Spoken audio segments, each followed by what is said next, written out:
श्रोत्रम। श्रोत्राकाशयोः संबंध संयमात् दिव्यम श्रोत्रम। ये श्रोत्र कह रहा है कि श्रोत्र और आकाश में, मतलब आपके जो कर्ण है और जो आपकी ज्ञानेंद्री, जो श्रोत्र है ना, जो कान और आकाश, इनके बीच में जो संबंध है, इन संबंध में अगर आप संयम करते हैं तो आपको दिव्य श्रोत्र की प्राप्ति हो जाएगी। मतलब दिव्य स्रोत का मतलब यह है कि आपको सूक्ष्म से सूक्ष्म विषय वस्तु और दूर के भी विषय वस्तु, आपको जो शब्द है वो सुनाई देने लगेंगे, ये हो जाता है। तो श्रोत्राकाशयोः संबंध संयमात् दिव्यम श्रोत्रम। आगे बढ़ते हैं। समझ में आ गई बात ना? जहां ना आए वहां रोकिएगा मुझे। कौशल जी सुन पा रहे हैं ना ये लोग? जी ठीक ठीक, हाँ कुछ बोल दिया करो तो हमको भी होता है कि यहाँ, क्योंकि कोई दिखाई तो देता नहीं है इसमें। अब सूत्र संख्या 42। कायाकाशयोः संबंध संयमान् लघुतूल समापत्तेश्चाकाश गमनम। कायाकाशयोः संबंध संयमान् लघुतूल समापत्तेश्चाकाश गमनम। बालिका वर्ग एक बार उच्चारण करें इसको, थोड़ा जल्दी करिए, क्लास बढ़ाना है अब।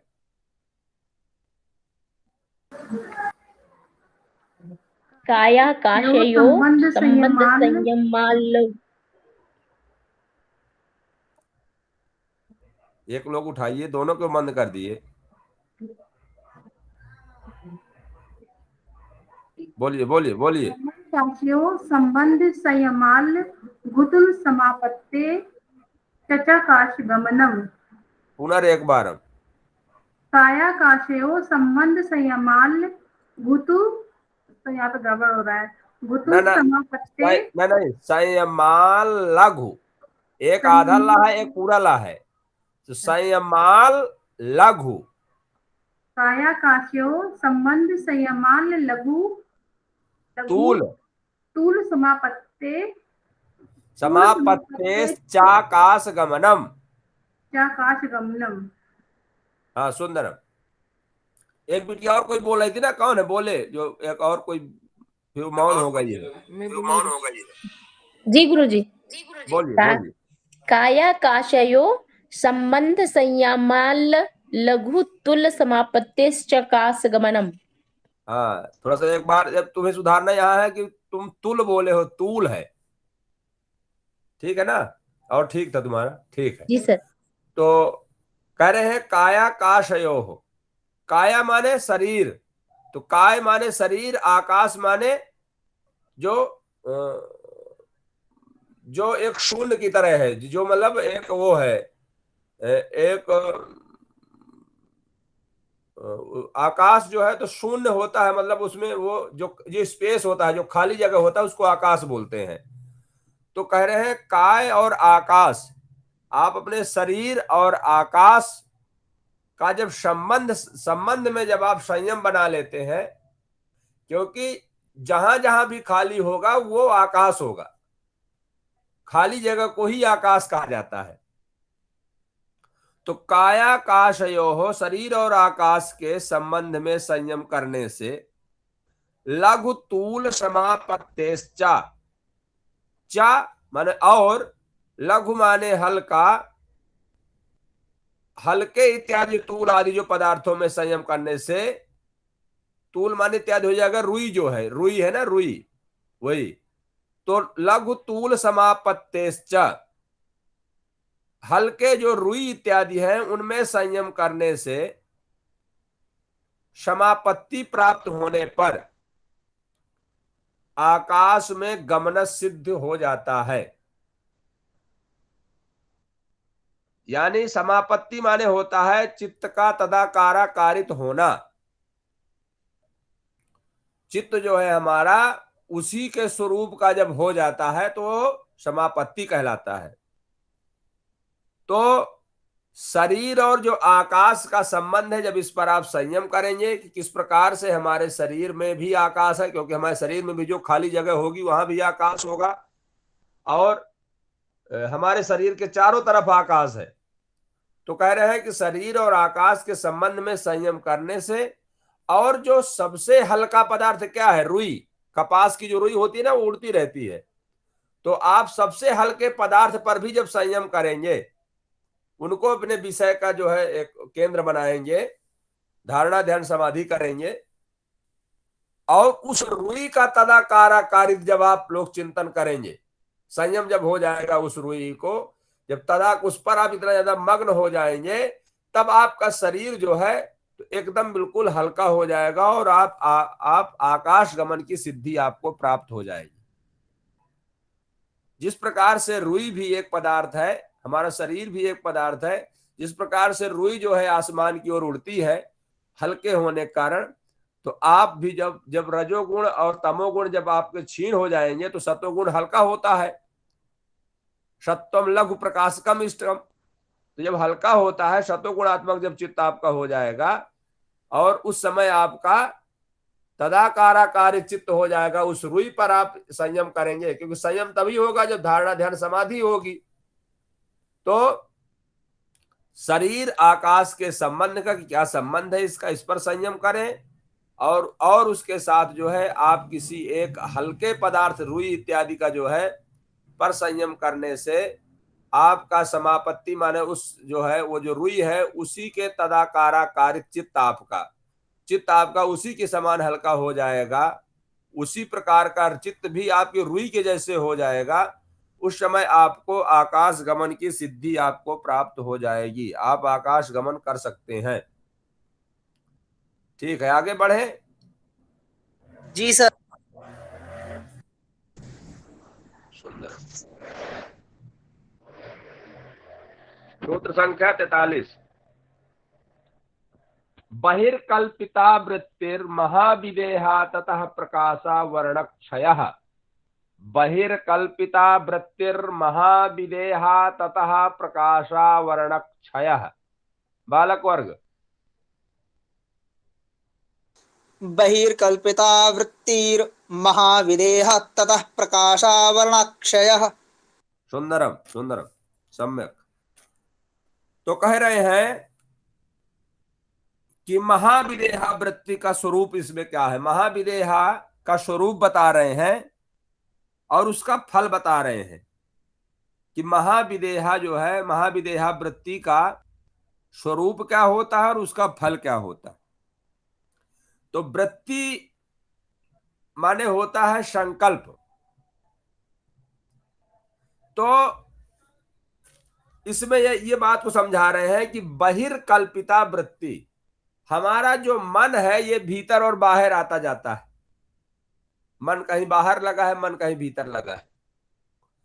तो बहिर्कल्पिता वृत्ति, तो बहिर्कल्पिता क्या है, कल्पिता क्या है और अकल्पिता क्या है, बहि अकल्पिता वृत्ति महाविदेहा। तो अकल्पिता यहां कह रहे हैं कि बहि अकल्पिता वृत्ति महाविदेहा। तो शरीर से संबद्ध मन का जो बाहर के पदार्थों से वृत्ति लाभ होता है उसे अकल्पिता वृत्ति का नाम महाविदेहा है। उससे होता क्या है कि प्रकाश का आवरण क्षीण हो जाता है।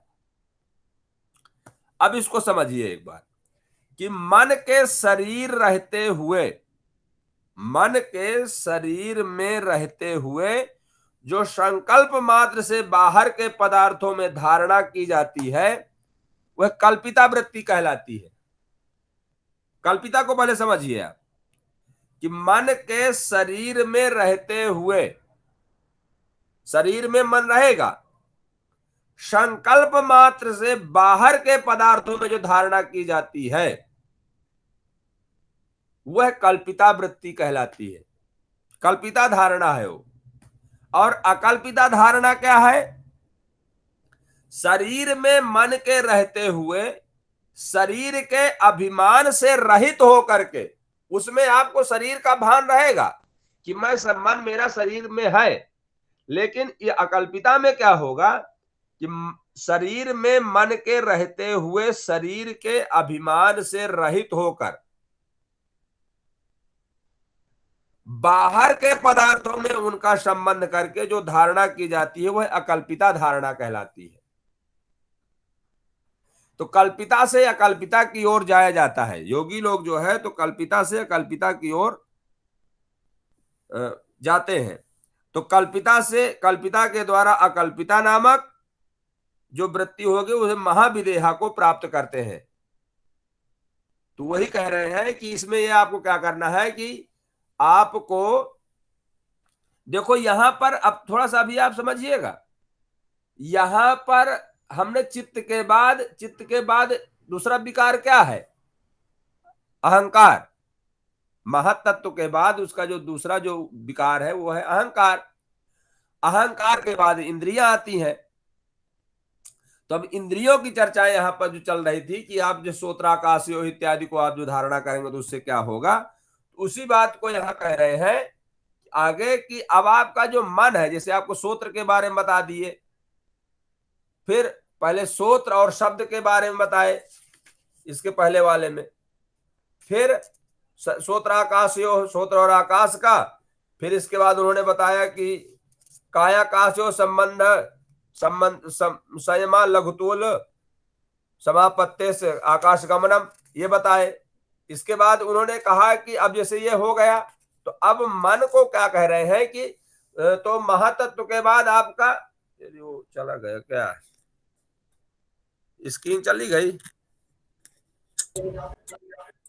जी सर, आ गई ना? अब एक बार रोटेट कर दीजिए। अच्छा, अरे वो तो ध्यान भूल गया तो फिर ऑटोमेटिक मोबाइल बंद हो जाता है। आ गया? अब फिर से करना पड़ेगा, दोबारा से खोलना पड़ेगा वो। अरे यही तो समस्या है राम।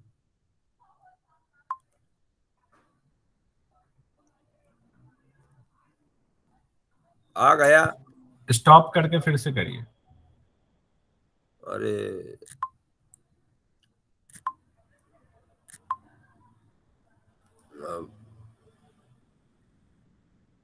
मीट,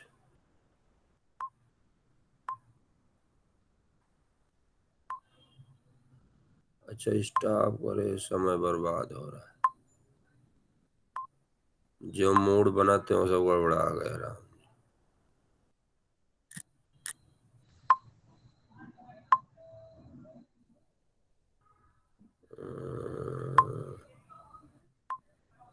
कम से कम आप में से कोई स्क्रीन शेयर कर दिया कीजिए तो बड़ा अच्छा रहेगा, आसानी भी हो जाएगी। आ गया? जी जी सर, आ गया। अच्छा अच्छा, हाँ। तो बहिर्कल्पिता वृत्तिर महाविदेहा तथा प्रकाशा वर्णक्षय, थोड़ा बड़ा कर दीजिए। तो इसमें क्या है, उन्होंने कहा कि जो अभिमान अहंकार जो है वही अभिमान है। अहंकार जो है चित्त के महातत्व के बाद अहंकार, अहंकार के बाद मन। तो यहां कह रहे हैं कि शरीर से संबद्ध जो मन का जो मतलब आपके शरीर जो बना है तो सभी पदार्थों से बना है, तो सभी वो चित्त भी शरीर का एक अंग है, अहंकार भी है, मन भी है, इंद्रियां भी हैं, पंच तन्मात्राएं भी हैं और पंच महाभूत भी है। तो उसी को कह रहे हैं कि जब मन जो है उस अहंकार से रहित होकर के एकाग्र होकर के उसका बिल्कुल भान ना हो शरीर का, और फिर बाहर की किसी वस्तु पर जब वो धारणा करेगा तो वह जो है तो उस समय जो अकल्पिता वृत्ति जो होगी वह महाविदेहा कहलाएगी। ठीक है ना? जी सर।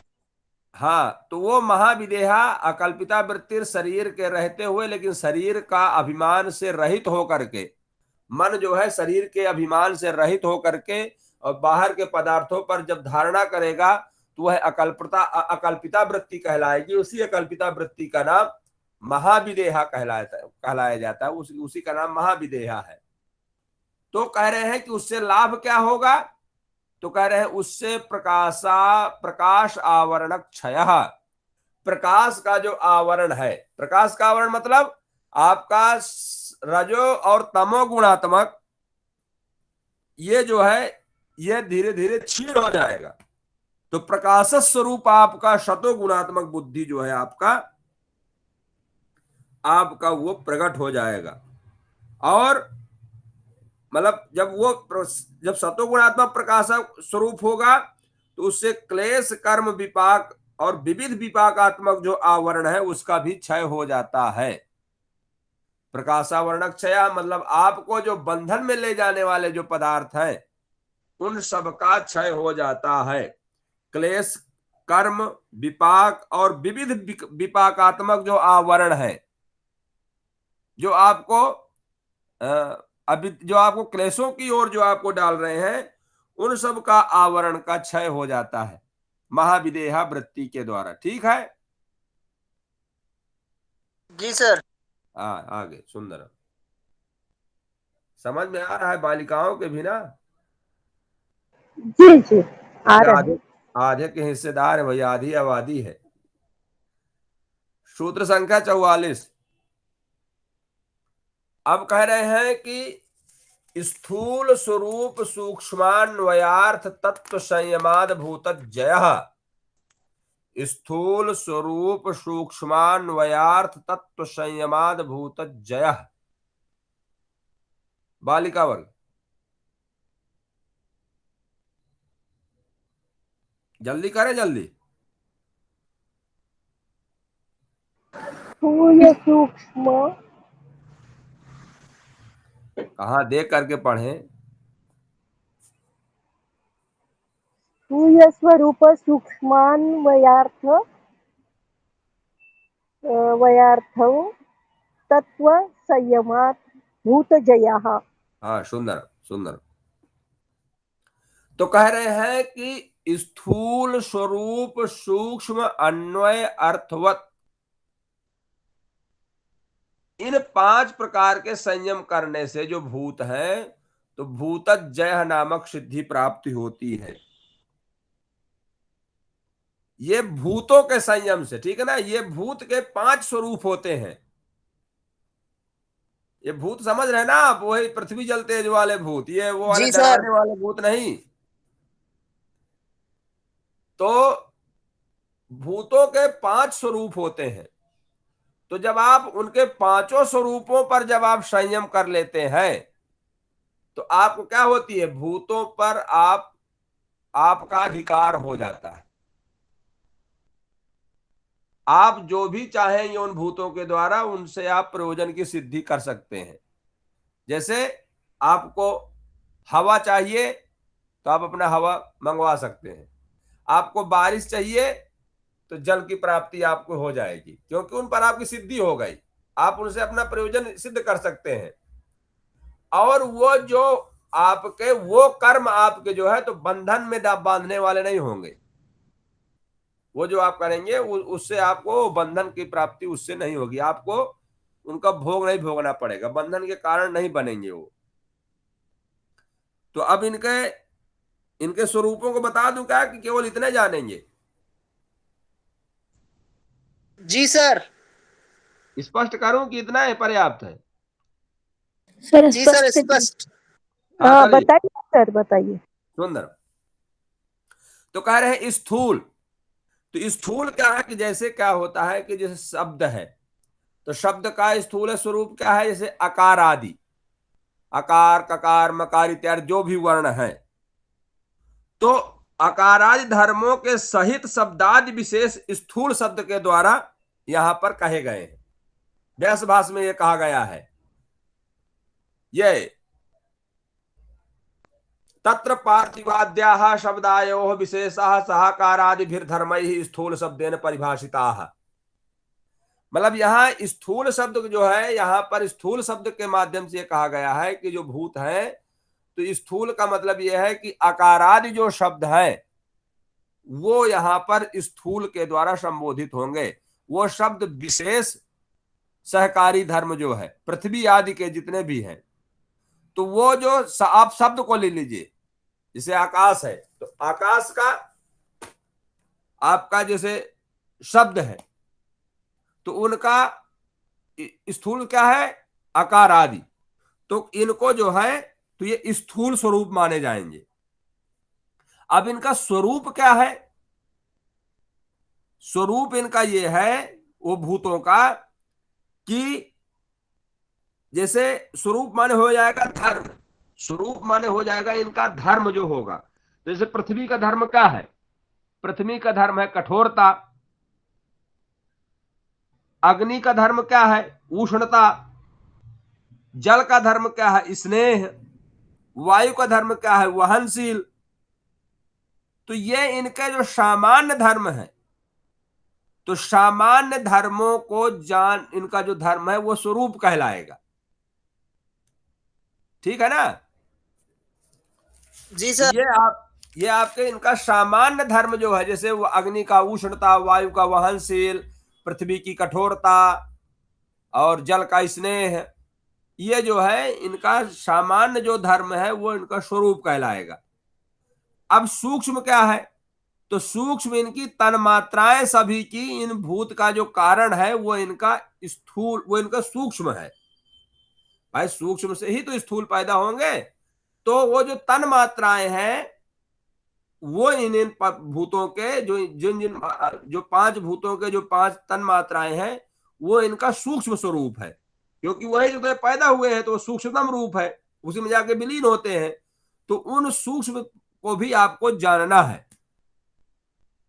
अन्वय क्या है, अन्वय कह रहे हैं कि इनके कार्यों के स्वभाव से अनुगत रहने वाले जो गुण का जो स्वभाव है, जो गुण है ना, उन गुणों का जो स्वभाव है, जैसे गुणों का स्वभाव क्या है, सतो गुणात्मक जो है, सतो जो है तो हल्का होता है, रजो गुणात्मक चंचल होता है, तमो गुणात्मक स्थिरत्व को प्राप्त होता है। तो इनके वो जो अन्वय मतलब मिले हुए, तो तीनों गुण से मिलकर के तो कोई ना कोई पदार्थ बनेगा। तो वह जो है जो अन्वयार्थ है, जो मिला हुआ है, उनके उन तीनों गुणों के तत्वों को भी समझना होगा। कौन से पदार्थ में कितना तत्व क्या क्या पड़ा है, कितना रजोगुण है, कितना तमोगुण है, कितना शतोगुण है, ये भी इनको अन्वय को भी समझना होगा, संयम करना होगा। और अर्थवत्वम का मतलब ये है कि गुणों में जो रहने वाली इनकी भोगापवर्गता जो है, गुण किस लिए उपस्थित होते हैं जीव के सामने, भाई प्रकृति ही तो गुण है। तो गुणों का अर्थवत्व क्या है, वो क्यों यहां पर पृथ्वी के अनेक प्रकार के भूतों के जो है, जो बने हुए भौतिक पदार्थों का जो है, जो हमारे सामने जो प्रस्तुत होता है, वही इनका अर्थवत्व है, वही उनकी सार्थकता है। तो अनेक अनेक रूपों में जो भूतों से बने हुए जो पदार्थ हमारे सामने प्रस्तुत होते हैं, वह उनकी अर्थवत्व होगा। तो उनके अर्थवत्व में इनका अर्थवत्व क्या है, भोगी के लिए भोग और योगी के लिए अपवर्ग। तो उनका जो अर्थवत्व है, उन पर संयम करने से, यानी उन पर धारणा ध्यान समाधि करने से आपको जो है तो भूतों, अब इसमें फिर बचा क्या, आपने उनका स्थूल स्वरूप जान लिया, स्वरूप जान लिया, धर्म जान लिया, तन्मात्राओं को जान लिया, उनके गुणों के धर्मों को जान लिया, और वो किस लिए पैदा होते हैं सब तो जान लिए आप। तो अब नहीं कंट्रोल होगा तो कब कंट्रोल होगा आपका, कब आप इन पर जय प्राप्त करेंगे। सब कुछ जान लिए, जानना ही तो उन पर जय, विजय है, जय है। जी सर। तो इसलिए आप उनके जो भूत है उनके 5 स्वरूपों का, स्थूल स्वरूप, सूक्ष्म अन्वयार्थ, वत्व संयमाद, भूतजय, आप जो है उस प्रकृति पर, आप 5 जो भूत है इन पर आप उन पर आप जय प्राप्त कर सकते हैं, उन पर आप संयम कर सकते हैं, अपने प्रयोजन की सिद्धि के लिए उनको जब चाहे तब प्रस्तुत कर सकते हैं। ठीक है ना। जी सर, विभक्त भी हो सकते हैं ना सर 5 महाभूतों में। क्या महाभूतों में सर विभक्त भी तो हो सकते हैं ना। पुनः मैं भी समझ ना पाया आपके शब्दों को। सर पृथ्वी अलग हो जाएगा, पूरे 5 महाभूतों में अलग अलग शरीर हो जाएंगे ना उनके। अब इनको शरीर अलग अलग क्या करना है, सिर्फ उनके तत्व को समझना है इसमें। जी सर। भाई उनके अन्वय जो है ना, अन्वय का स्वरूप को भी तो समझना होगा। जी अन्वय सर। का मतलब होता है मिला हुआ होना। तो उनके अन्वय को जब आप समझ लें किस प्रकार से मिलाए हुए हैं, जैसे किसी श्लोक का अन्वय करते हैं ना आप, जी जब सर। किसी भी श्लोक को आप एक क्रमबद्ध तरीके से रखते हैं तो वो उसका अन्वय होता है। तो उसको सिस्टम से रख देना कि उसका क्या क्या कहां पर कौन शब्द कहाँ रखा जाएगा, वो जब एक एक लाइनिंग पर जब आप उसको क्रमबद्ध रखेंगे तो अन्वय कहलाएगा। और नहीं फिर वो जब उसको एक जब उसको छंदों में बद्ध कर देंगे तो श्लोक कहलाएगा। तो इसी प्रकार से उन्होंने कहा कि इनके जो है तो वो पांचों स्वरूपों को आप जान लीजिए तो आपको भूतों पर आपको जय की प्राप्ति हो जाएगी, इसलिए आप अपने जब चाहें तब यथेष्ट की प्राप्ति आप कर सकते हैं। अरे भूतों पर जय, अब कौन सा सूत्र है, 45 नंबर है क्या? जी सर 45। चलो तो ठीक है। अब कह रहे हैं कि ततो अणिमादि प्रादुर्भाव काय संपत तद्धर्म तद्धर्मान विघातश्च। ततोणिमादि प्रादुर्भाव काय संपत तद्धर्माना विघातश्च। किसका नंबर है, बालक का कि बालिका का? तो मेरा नंबर है। सुनाइए सुनाइए। परिमादि प्रादुर्भावा काय संपत तद्धर्मानि विघातश्च। हाँ सुंदरम सुंदरम। अब ये कह रहे हैं कि ततः, ततः माने क्या, भूतजय। जब आपका भूतजय हो जाएगा, उन पांचों स्वरूपों पर जब आप संयम कर लेंगे तो भूतों पर आपको जय की प्राप्ति हो जाएगी, भूत पर आपका कंट्रोल हो जाएगा, पांचों महाभूतों पर जो पंच महाभूत जो है। तो उससे क्या होगा, तो कह रहे हैं उससे आपको अणिमादि जो 8 सिद्धियां हैं वो आपके शरीर पर विद्यमान हो जाएंगी। ये उसका फल बता रहे हैं, ये उसका फल बता रहे हैं कि भूतजय से आपको क्या फल मिलेगा। तो भूतजय से कह रहे हैं ये भी आपको फल मिलेगा। तो ततो अणिमादि प्रादुर्भाव काय संपत्त धर्मान विघातश्च। आप जो है उन भूतों के जैसे आपको अणिमादि जो है 8 सिद्धियां उत्पन्न होंगी आपके शरीर में। दूसरा का है काय संपद। काय संपद माने आपके शरीर का सामर्थ्य बढ़ जाएगा, और जब आपके शरीर का सामर्थ्य बढ़ जाएगा तो तद धर्म अनभिघाता चा। उन पंच महाभूतों का जो जो धर्म है, जैसे कठोरता, उष्णता, स्नेह, वहनशीलता इत्यादि, तो आपके कार्य में उन भूतों का धर्म जो है बाधा नहीं डालेगा। जैसे कठोरता है तो आप कोई कार्य, जैसे आप नीचे की ओर जाना चाहते हैं तो आपको रोक नहीं पाएगी पृथ्वी। आपको वायु चल रही है विपरीत दिशा में, आपको वो रोक नहीं सकती, आप उसकी विपरीत दिशा में जा सकते हैं। तो ये 3 लाभ होंगे इधर इस वाले सूत्र में। ततो अणिमादि, आपको अणिमादि जो 8 सिद्धियां हैं उनका जो है प्रादुर्भाव आपके शरीर पर, उनकी विद्यमानता हो जाएगी, आपके पास वो क्षमता हो जाएगी। दूसरा लाभ ये होगा काय संपद, आपके शरीर जो है का सामर्थ्य बढ़ जाएगा सामान्य लोगों से। और अनभिघातश्च तद, तद धर्म अनभिघातश्च, तद धर्म, उन पंच महाभूतों का जो धर्म है कठोरता इत्यादि, वो अनभिघात, आप में व्यवधान नहीं डाल सकता आपके कार्यों में, मतलब योगी के कार्यों में। आप लोग योगी हैं, ठीक है ना? जी सर। ये समझ में आया? जी सर। आगे बढ़ूं कि वो 8 सिद्धियां बताऊं? जी सर अग्रे।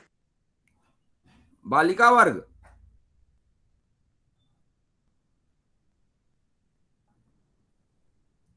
बोलिए भाई।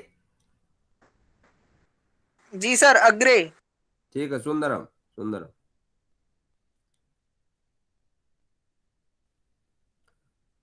तो सूत्र संख्या 46, रूप लावण्य बल वज्र सहनानत्वानि काय संपत। रूप लावण्य बल वज्र सहनत्वानि काय संपत। बालक वर्ग। रूप लावण्य बल वज्र संहनन त्वानि काय संपत। सुंदरम सुंदरम सम्यक। तो कह रहे हैं कि वो जो काय संपत क्या है, तो कह रहे हैं काय संपत वो है कि आपको जो है रूप लावण्य बल वज्र और सहनत्वानि, मतलब सहनत्व जो है आपके शरीर में, ये संपत्ति आपके शरीर पर उत्पन्न हो जाएगी। अब इसके बारे में उन्होंने कहा कि रूप माने, रूप को ये समझिए कि रूप से जैसे आपने आपके एक दर्शनीय हो जाएंगे, आप सुंदर हो जाएंगे। लावण्य कांतिमान हो जाएंगे, आपके चेहरा में एक आभा उत्पन्न हो जाएगी। बल मतलब आप सामान्य लोगों से ज्यादा बलशाली हो जाएंगे। वज्र, आपकी शरीर जो है तो वज्र के समान सुदृढ़ हो जाएगी। और सहनत्वानि माने होगा कि शरीर की दृढ़ता इत्यादि, आपकी शरीर जो है थोड़ा सा एक कठोरपन हो जाएगा, पूरे शरीर पर उसका प्रभाव हो जाएगा। इस प्रकार से ये जो है तो ये आपको, ये आपके शरीर पर ये काय संपत्ति के रूप में आपको संपत्ति मिल जाएगी। शरीर की संपत्ति आपको ये कहलाती है काय संपत्ति। माने जैसे पिछले सूत्र में कहा था ना कि काय संपत्ति तद्धर्मान विघातश्च, तो काय संपत्ति ये है। अणिमादि को आपने कहा था कि आगे बढ़े, इसलिए हमने कुछ स्पष्ट नहीं किया। और काय संपत्ति को आपको हमने बता दिया कि रूप माने हो जाएगा आपका दर्श सुंदर हो जाएंगे, लावण्य माने हो जाएगा आप कांतिमान हो जाएंगे, बल वज्र मतलब आपके पास थोड़ा सा अति बलवान हो जाएंगे, और वज्र सहनत्व माने होता है आपके जो अंग जो होंगे तो वज्र के समान सुदृढ़ अंग हो जाएंगे, उससे युक्त आपका शरीर हो जाएगा। ठीक है जी। चलिए आगे। सूत्र संख्या 46 हो गए ना, सूत्र संख्या 47,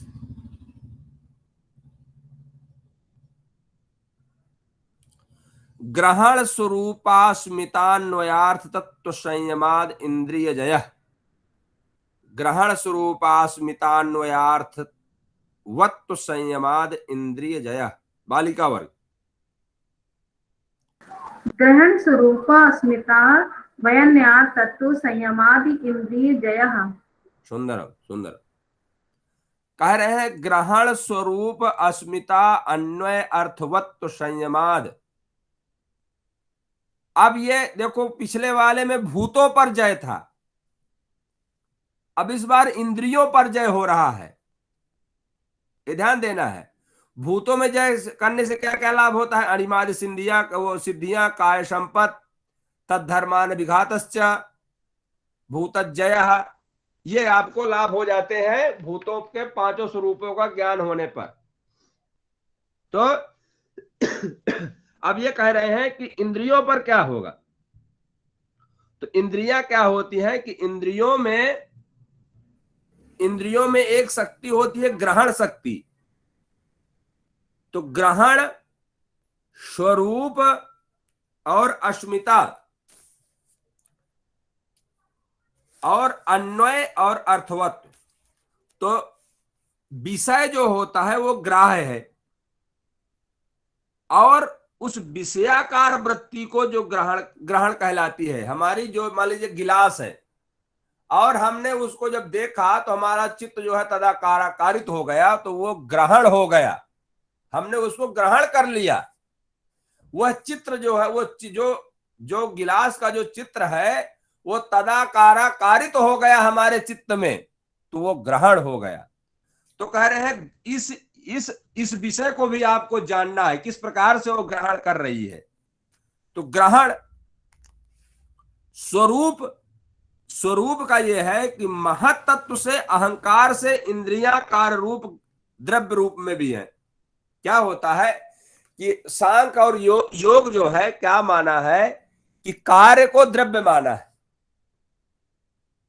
तो इंद्रिया क्या है भाई, पहले जो महत तत्व रहा, तो महत तत्व से अहंकार कार्य रूप है, और अहंकार का जो कारण से इंद्रियां कार्य रूप है।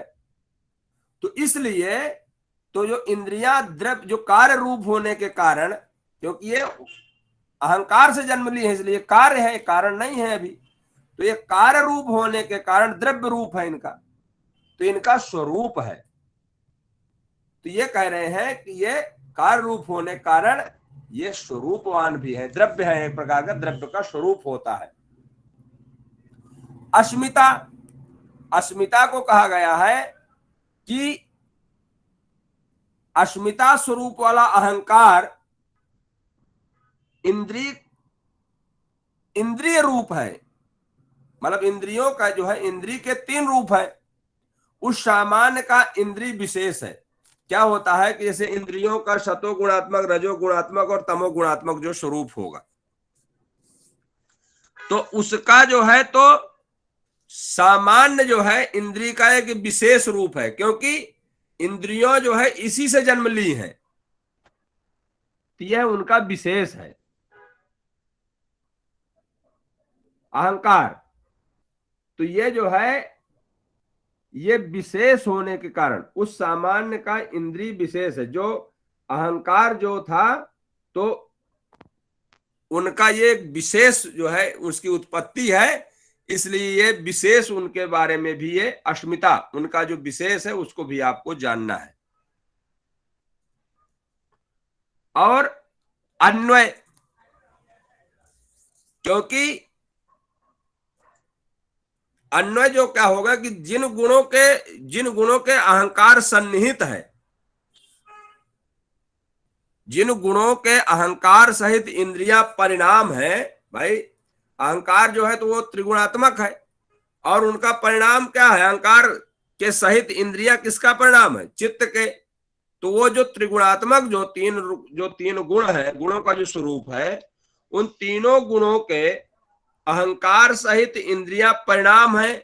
अर्थात अहंकार और इंद्रियों का उपादान सत्वादि 3 गुण है। आपको ये मानना है, इनका जो अन्वयार्थ क्या है कि ये जो इंद्रियां जो है किससे जन्म ली है, अहंकार से, और अहंकार चित्त से, मतलब महातत्व से, और महातत्व किससे, त्रिगुणात्मक है। तो आपको ये जो अन्वय जो है, तो ये इंद्रियां भी त्रिगुणात्मक हुई ना, इसलिए इनका अन्वय जो होगा तो वो भी त्रिगुणात्मक स्वरूप ही मानना होगा आपको। उपादान सत्वादि 3 गुण इनके जो है तो ये अन्वय होंगे इनके। अर्थ तत्व जो होगा, अर्थवत्व क्या होगा, अर्थवत्व इन तीनों गुणों के अनुगत जो भोग और अपवर्ग का जो संपादन का सामर्थ्य है, वो आपका अर्थवत्व हो जाएगा।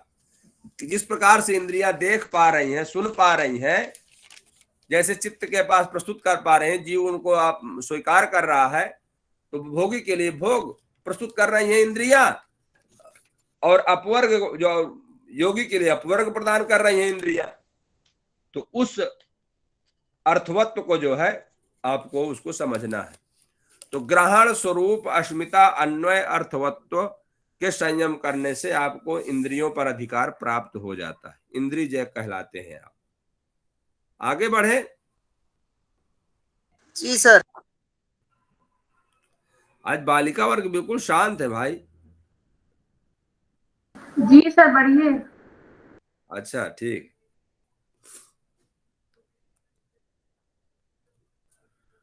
तो ततो मनोजयित्वम विकरण भाव प्रधान जयश्च, यही है ना? जी जी जी जी सर। अच्छा अच्छा। हाँ कहीं होता है, कहीं स्क्रीन से कहीं आगे पीछे में चला गया प्रधान। हाँ ततो मनोजयित्वम, ठीक है। तो ततो मनोजयित्वम विकरण भाव प्रधान जयश्च, इसका बालिका वर्ग का नंबर था ना।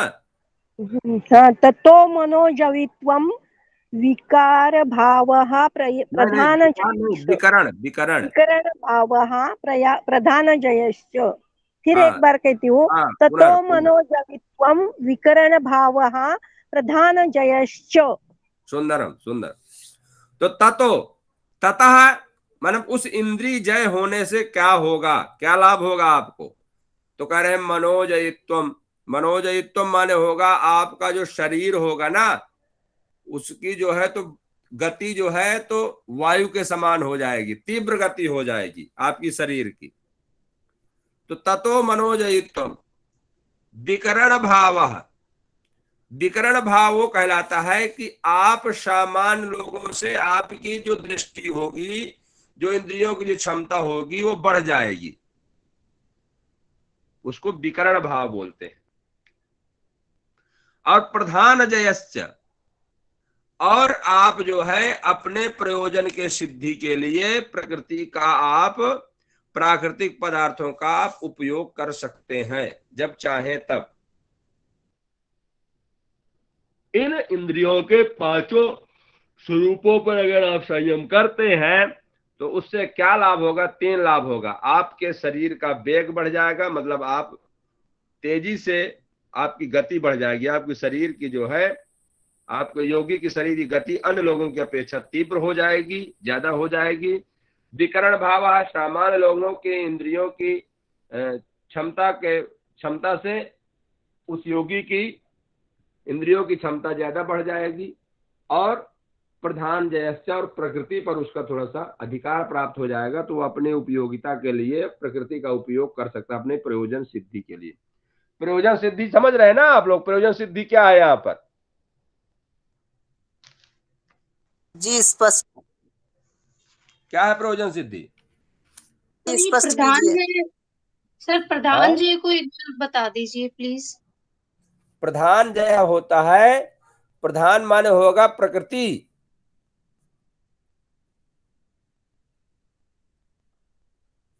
ठीक है। तो जो प्राकृतिक जो प्रकृति का जो कुछ भी पदार्थ आपको है, लोटा चम्मच थाली गिलास पेड़ पौधे सब प्रकृति, ये सब प्राकृतिक है ना। तो इन प्राकृतिकों का आप जब चाहें तब आप उपयोग कर सकते हैं। आप उनको बुला सकते हैं कि इस समय हमें पानी की जरूरत है, इस समय हमें आम की जरूरत है, तो बिना सीजन के भी वो फल आपको प्राप्त हो जाएंगे।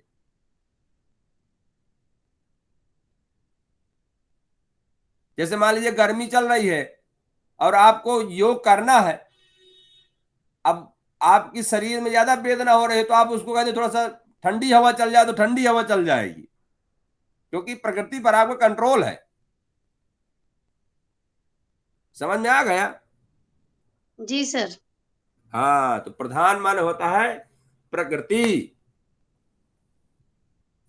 आगे बढ़े। ये इधर के क्वेश्चन बहुत याद रखिएगा, ये जरूर पूछे जाएंगे क्वेश्चन में। जी अब सर। कह रहे, हाँ, सत्व पुरुषान्यता ख्याति मात्रस्य सर्वभावाधिष्ठातृत्वम सर्वज्ञातृत्वम च, सूत्र संख्या 49। सत्व पुरुषान्यता ख्याति मात्रस्य सर्वभावाधिष्ठातृत्वम सर्वज्ञातृत्वम च, बालक वर्ग। सत्व पुरुषान्यता ख्याति मात्रस्य सर्वभावाधिष्ठातृत्वं सर्वजातित्वं च। सुंदर। तो सत्व पुरुषान्यता ख्याति मात्रस्य, सत्व माने बुद्धि, पुरुष माने जीव, अन्यता ख्याति माने विवेक ज्ञान। तो आपकी जो बुद्धि है, जो योगी की जो बुद्धि और जो पुरुष, मतलब चित्त शक्ति, चित्त और जीव, चित्त जो चित्त और जो जीव, जो बुद्धि और जो जीव, इनको जानने वाले योगी को इनमें भिन्नता, अन्य विवेक ख्याति मतलब इनमें भिन्नता, वही तो विवेक ख्याति होगी कि बुद्धि अलग है और मैं अलग हूं, तो वही अन्यता ख्याति मात्र से। तो इन जीव और बुद्धि की भिन्नता जानने वाले योगी को सर्वभावाधिष्ठातृत्वम, सर्व माने अनेक, अनेक पदार्थों, भाव मतलब पदार्थ, अभाव मतलब पदार्थ का न होना, स्पष्ट हुआ ना? जी। भाव कहीं भी आए तो भाव का मतलब होता है उपलब्ध होना, अभाव का मतलब होता है उस चीज का ना होना। तो सर्व माने अनेक, भाव माने पदार्थ, पदार्थों का, अधिष्ठातृत्वम मतलब अनेक पदार्थों के आप स्वामी हो जाएंगे। अधिष्ठातृत्व माने अधिकार प्राप्त हो जाएगा, आप उनके राजा हो जाएंगे, तो अनेक पदार्थों पर आपका स्वामित्व हो जाएगा। और सर्वज्ञातृत्वम चा, और आप अनेक वस्तुओं के विशेष ज्ञान भी प्राप्त हो जाएगा आपको। यह सर्वज्ञातृत्व का मतलब सर्वज्ञाता नहीं है आप, ये विशेष ध्यान दीजिएगा। सर्वज्ञाता तो केवल ईश्वर हो सकता है सर्वज्ञ, और जीव नहीं हो सकता सर्वज्ञ। जीव के सर्वज्ञ का मतलब इतना होगा कि उसको मोक्ष की प्राप्ति में जो कुछ जानना चाहिए वो जान गया, वो उसकी सर्वज्ञता होगी। जीव सर्वज्ञ नहीं हो सकता, सर्वज्ञ तो केवल ईश्वर हो सकता है क्योंकि वो व्यापक है, और जीव व्यापक नहीं है। जीव एक देशी है, किसी एक शरीर पर जीव रहता है। स्पष्ट हुआ ना? जी।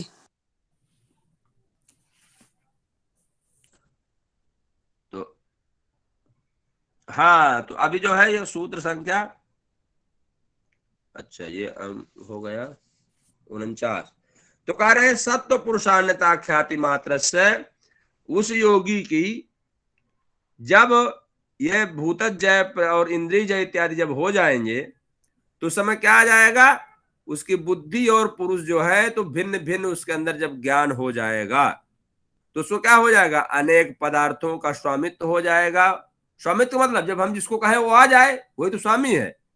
और सर्वज्ञातृत्वम चा, और सभी वस्तुओं की जानने की क्षमता उसको प्राप्त हो जाती है, उसको ज्ञान हो जाता है।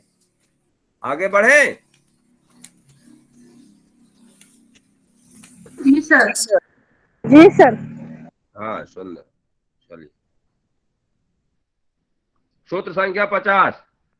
तद वैराग्यादपि दोष बीज क्षय कैवल्यम। अब हाँ, तो अब देखो यहां पर यह कहा गया है कि जो विवेकक ज्ञान है ना, उधर के ऊपर के जितने भी मैंने बताया भूतज जय और इंद्रिय जय जो भी होंगे, और ये भी था कि वो जो बुद्धि के लिए जो अभी जो प्रयोग हुआ था कि जब जीव को ये पता चल जाता है कि मैं बुद्धि है, भिन्न भिन्न है, जब ये समस्त पदार्थों का जब पूर्ण ज्ञान हो जाएगा तो उस समय क्या हो जाएगा कि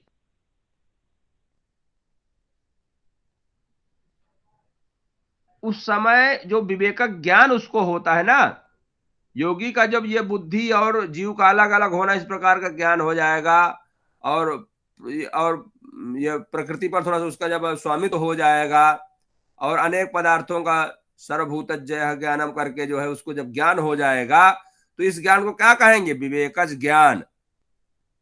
जब विवेकज ज्ञान कहेंगे, इसी को विशोका नाम की सिद्धि भी कहते हैं, व्यास भाष्य में है।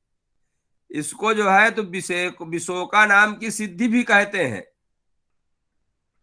तो इसी को कह रहे हैं कि तद वैराग्यादपि दोष बीज क्षय कैवल्यम।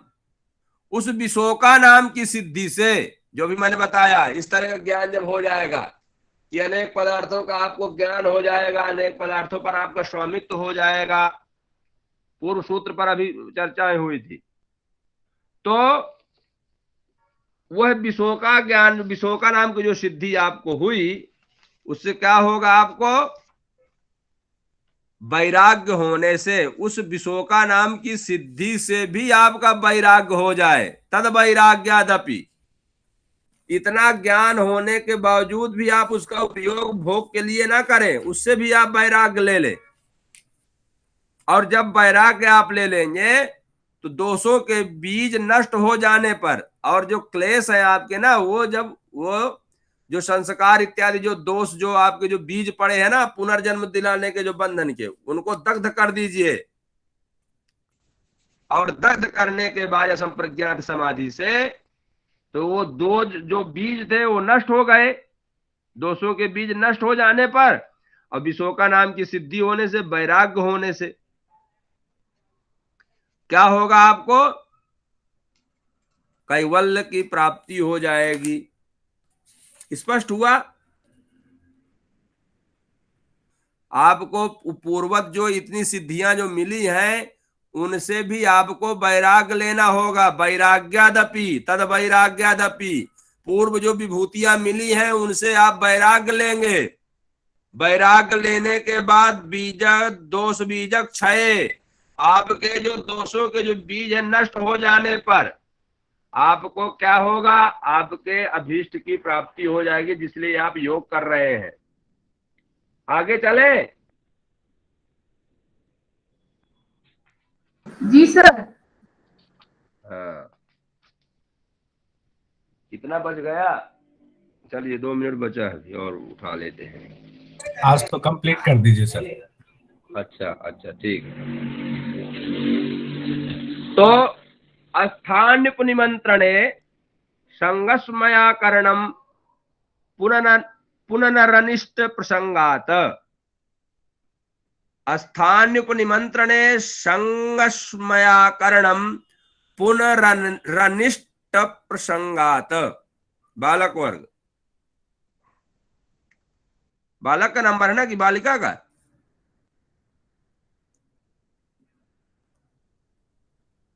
चलो कोई बोलो। स्थान्युपनिमन्त्रणे संगमस्य कारणं पुनर्निष्ट प्रसंगात्। हाँ, सुंदर सुंदर। सूत्र संख्या क्या? अब स्थानीय उपनिमंत्रणे, मतलब उच्च स्थान प्राप्त व्यक्तियों के द्वारा निमंत्रित किए जाने पर, उपनिमंत्रणे, स्थानीय उपनिमंत्रणे, उच्च स्थान प्राप्त, जैसे राजा महाराजा इत्यादि जो मंत्री मिनिस्टर इत्यादि हैं, तो अगर वो आपको आमंत्रित कर रहे हैं तो आपको एक सामान्य व्यक्ति मान करके आपको जाना होगा। ये ना माने कि हम योगी है, पूरे प्रकृति पर हम प्रधान जया किए हैं, सर्वज्ञानी है, हमें क्या करना है, ये नहीं करना। आपको उच्च स्थान प्राप्त व्यक्तियों के द्वारा निमंत्रित किए जाने पर आपको जाना चाहिए। तो संगमय अकरणम, संग माने होता है आसक्ति और असमय माने होता है अभिमान। तो आप जो है आसक्ति और अभिमान नहीं करना चाहिए। आसक्ति मतलब उनके प्रति लगाव भी ना रखें, और उन अभिमान के कारण भी आप वहां न जाइए कि हम अभिमान कर लें कि हम नहीं जाएंगे। तो ना आपके पास इन ऐश्वर्यों का ना अभिमान हो और ना आसक्ति हो। ऐसा करने से क्या होगा? अगर आप ऐसा करेंगे तो आपको अनिष्ट प्रसंगात, आपका अनिष्ट हो जाएगा। अनिष्ट क्या होगा? आपके योग मार्ग से विचलित होने के अवसर उपस्थित होते रहेंगे। आई स्पष्ट बात हुई?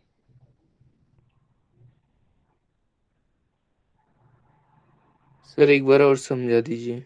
हाँ, क्या होगा कि जब आपके पास ढेर सारी सिद्धियां प्राप्त हो जाएंगी ना, तो कहीं ना कहीं हो सकता है कि आप ये मान लें कि संसार सब झूठा है और हमारे तो राम जी के राम क्या है, कोई इस तरह है कि हम तो राम जी के, राम जी हमारे। वास्तविकता तो यही है। तो अगर आप जब सर्व ज्ञान हो जाएगा, आपको सभी प्रकृतियों पर नियंत्रण हो जाएगा, भूतज्जय प्रधानज्जय, तो उस समय कह रहे हैं कि जो भौतिक में आपके वर्तमान में, जैसे मान लीजिए भारत देश में मान लीजिए प्रधानमंत्री बुला रहा है या आपको दरोगा बुला रहा है थाने का, और आप नहीं जाएंगे, आप जानेंगे हमें क्या करना है, हमें जेल में क्या करेंगे, इससे आपके योग में व्यवधान होगा। तो आपको उच्च पद पर प्रतिष्ठित जो लोग हैं इस भौतिक जगत में, वो आपको यदि आमंत्रित कर रहे हैं तो आपको सामान्य प्राणी बन करके जाना होगा। और आप उन जो आपको विभूतियां प्राप्त हुई हैं, तो ना तो उनके प्रति आपको आसक्ति हो और ना आप अभिमान हो। इनसे रहित, आसक्ति और अभिमान से रहित हो करके आपको वहां जाना चाहिए। अगर आप नहीं जाते हैं तो अनिष्ट प्रसंगात आपके योग मार्ग में व्यवधान आएगा।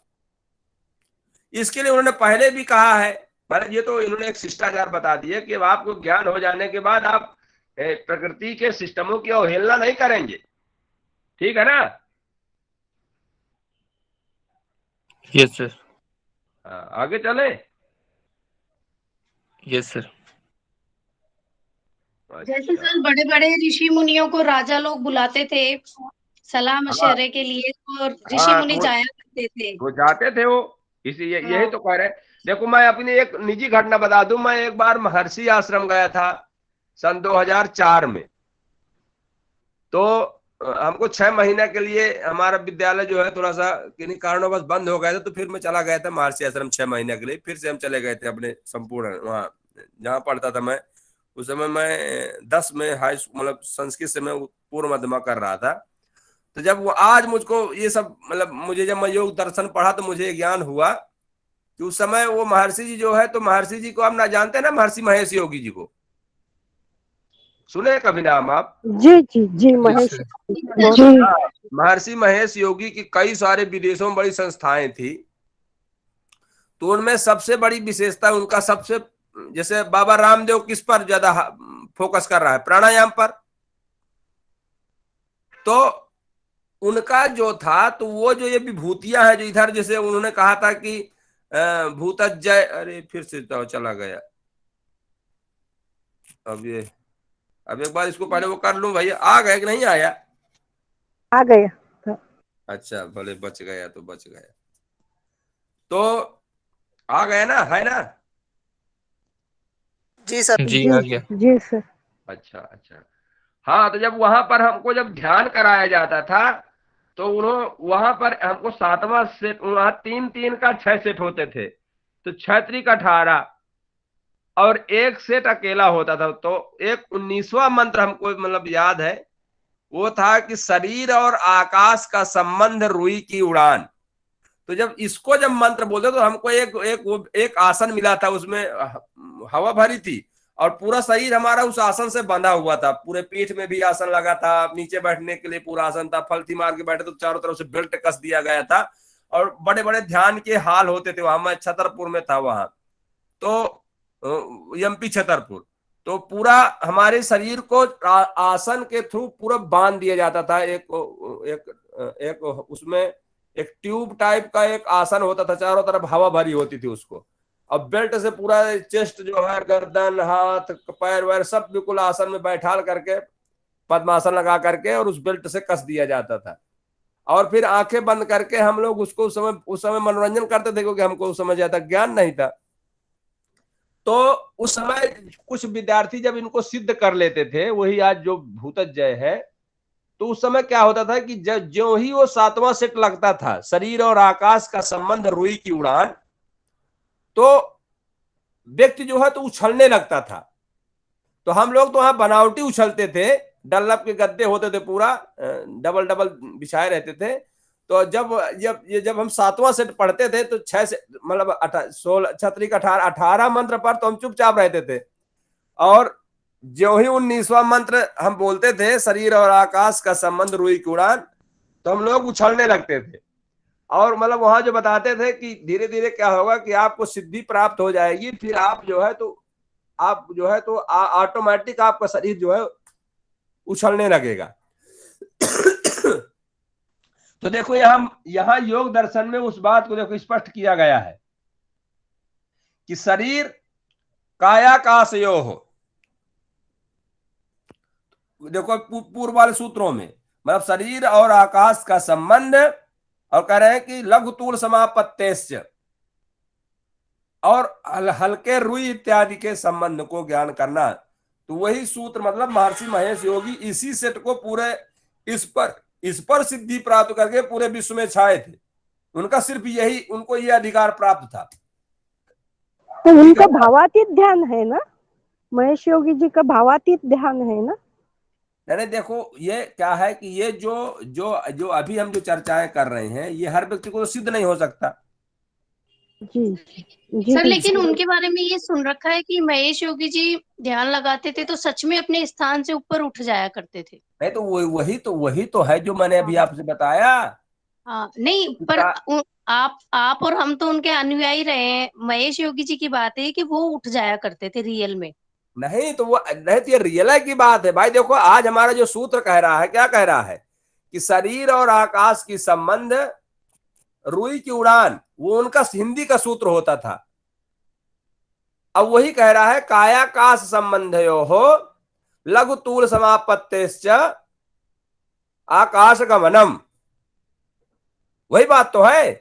जी जी।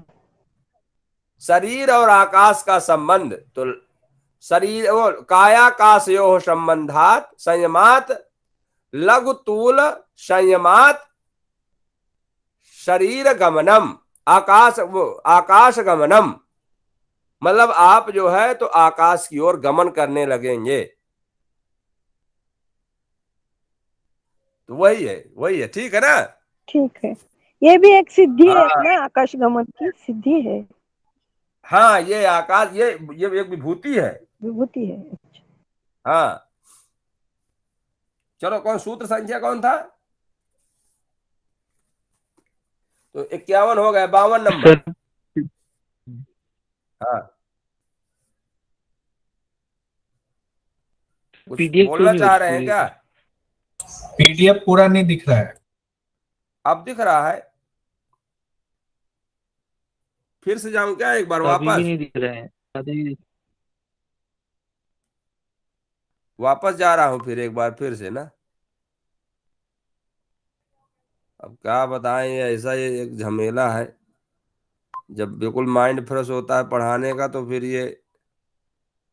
ये परेशान करने लगते हैं जो है। अब इसमें भी ध्यान देना पड़ता है कहीं चला ना जाए वापस।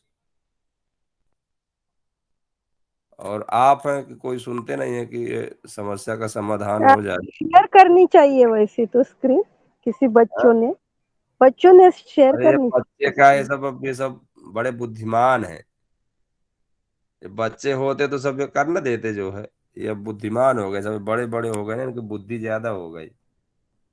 ये सब योगी विभूतियां प्राप्त हो गई ना इनको। ये उसी प्रकार है जिस बार से अभी अभी जो सूत्र क्या कह रहा था। अब आ रहा है ना? जी जी सर। सर, आ रहा है। अच्छा चलिए, तो सूत्र संख्या 52। तो क्षण तत्क्रमयो संयमाद विवेकजम ज्ञानम, क्षण तत्क्रमयो संयमाद विवेकजम ज्ञानम। बालक वर्ग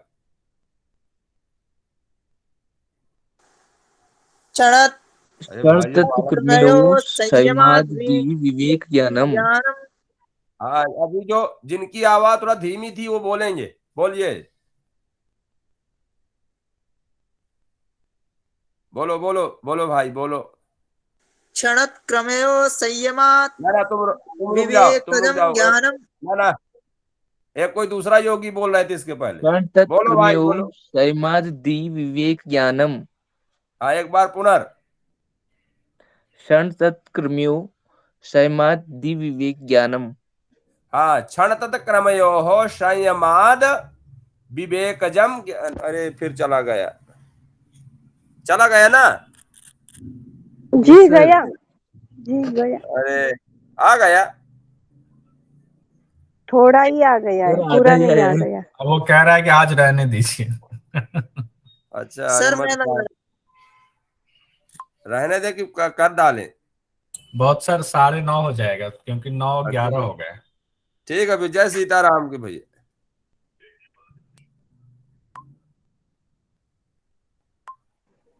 शिव जी की इच्छा दिख